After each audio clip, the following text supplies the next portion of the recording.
I actually did come up with another subject that I like to talk about, everybody. Uh, okay, so I want to talk about when I was in lockdown in jail. You know, like, okay, so this is what happened. I was reading my Bible, and,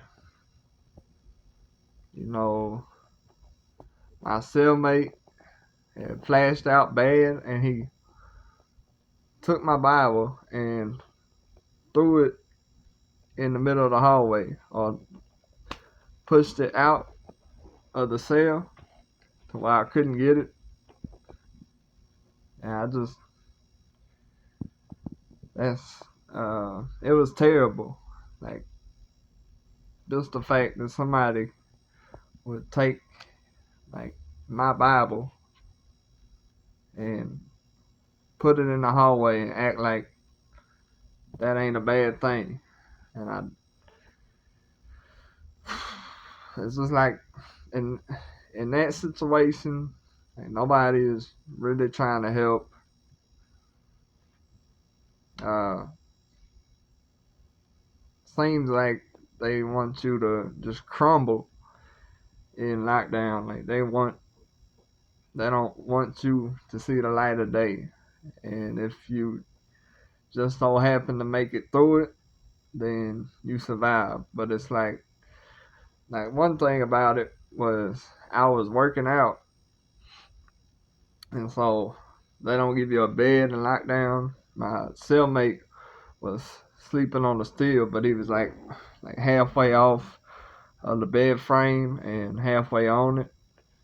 So, like, I was just working out and I didn't really pay attention to him, but he had been in that position for a little while. So the cops came in and said, "Is he all right? Is he breathing?" And I couldn't tell. Like, 7 to 9 cops came in and they checked his pulse. And like, took them a minute to wake him up. And they only let you brush your teeth 3, 4 times a week maybe. And just like, if you gonna make it, then you gonna make it. But if you don't, like, that dude, he just did 4 months after I got out of the cell. They figured out that he was stealing my food every day, and I was pretty much living off of water. And I just obeyed what the Bible said, and I let my enemy eat. Like it says, if your enemy is starving, give him food. So, like, literally while I'm reading the Bible, like, that's what I'm doing. I'm feeding the person that's taking my food and just belittling me any chance he can get. Like, he's singing music in there, I start singing. He's like, "Man, you annoying as hell." Like, bro, you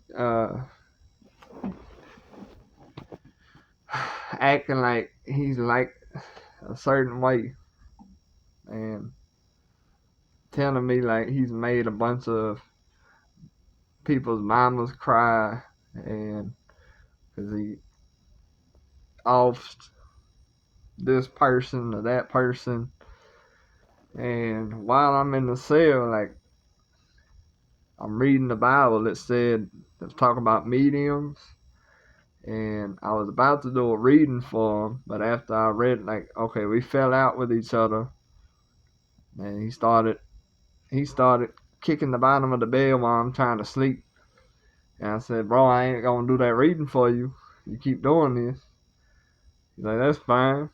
And after that, I'm reading in the Bible, like, literally, like, right after that, it seemed like I was reading that anybody that channels or talks to people that ain't their relatives is a monstrosity in the Bible. So I stopped at that point. I'm like, yeah, I can't do the reading anyway. Like, whenever we talked the next day, I was like, I can't do it anyway because it's against my religion.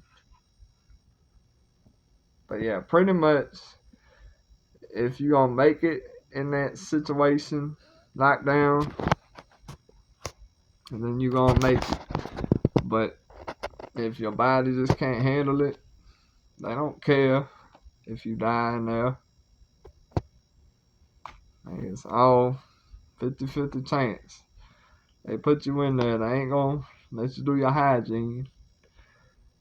You literally get 45 seconds to take a shower. Then the other part of that minute and a half, you're drying off. They do not want to see you back in society.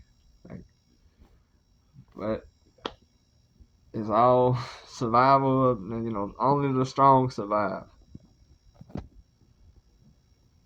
But yeah, those are, besides the other topic, the other thing I wanted to touch up on, just how, like, I was reading the Bible and these people threw my Bible out in the middle of the aisle while I couldn't reach it.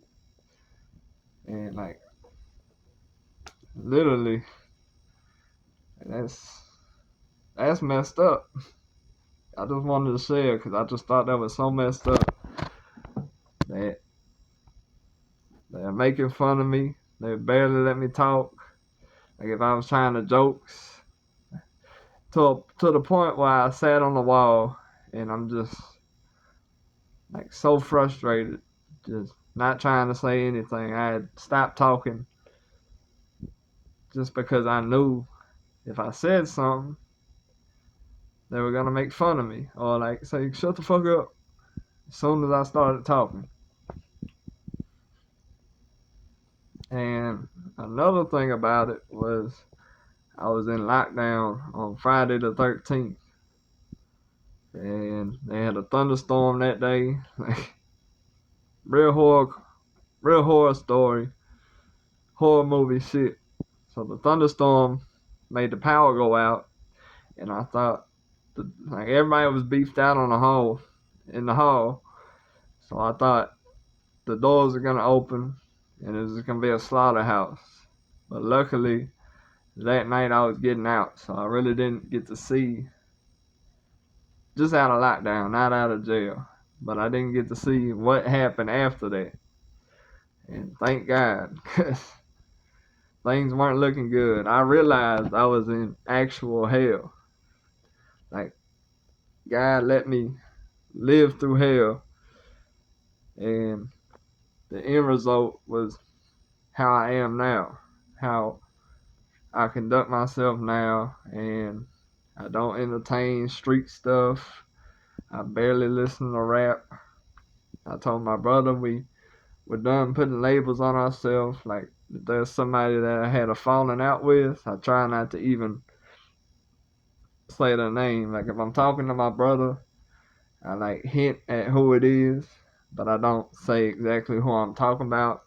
And I just hope, like, I don't like putting names in the air because that's gonna do nothing but bring bad luck back on you. So I don't mention people's names, but I told my brother, like, we're done putting labels on ourselves. And I'm really taking his advice. I wrote him a letter in jail, and I told him I basically heard what he said a while back, that I can't just, if I want to be a rapper or whatever I want to do, it's not going to happen overnight. Like, I got to struggle just like anybody else would. Save my money up, work 2 years, 3 years, save my money up. Then I'd had the money to start paying for my own place, the beats that I want to rap on, studio time, my clothing brands. And I really didn't hear what he said till, like, I thought about it in jail and started writing a letter. Another thing, as soon as I wrote a letter to my grandpa apologizing for how I had been, and I wrote a letter to God. As soon as I finished the letter to God, that's when they opened my cell door, and I had credit for time served, and they let me out. Just, I mean, I can't make it up. The reason I act like I act now is because I know God runs things. I know it's best to sit back and observe. I know the more that you react, the, the more people ain't gonna take you serious. Like if somebody's talking and you steady trying to say what you want to say, like that's the worst example of it. That's the best example of it, but the worst way you can be about things. Somebody's talking and you're like, oh yeah, this happened to me, and you're like not even listening, but you're just trying to share what happened to you and your experience. The best thing to do is be silent, because the tongue is, you can tie yourself up, you can tie a noose with your tongue, because your words are powerful, but it's more powerful to be silent and just observe. That's why you have these old heads in jail, and I just heard this last night, where as soon as you walk through the dorm, they're gonna take you by the arm and let you sit on the bed with them and just watch what's going on. That's the best thing. If you somebody young and you go to jail, if an old head grabs you and tells you to listen or watch, do exactly that, and you'll figure out how things are ran in there and who has say so in jail. I'm not going back, but that's the best thing you can do is listen to what they say, because they got experience with that. In that environment, they got experience. But I guess that's all I'm gonna share today. Uh, Seeing how far I can push being in the algorithm without paying for sponsorship on here. But eventually, like I said, I'm gonna be saving up my money and investing it in certain areas, get copyrights. Another thing I'm trying to do is go to the chiropractor over time, get sessions at the chiropractor to where I can be more healthy, stand up straight. And this breathing machine that I seen one time, which has 100% pure oxygen, and if you pay like around $900 something, you get an hour a day for 90 days, breathing 100% pure oxygen. I'm just looking to do stuff like that. Then I'm start saving up to get a place, because I gotta make sure I'm taken care of first. That's all I got, y'all. Love, peace, and prosperity. Peace.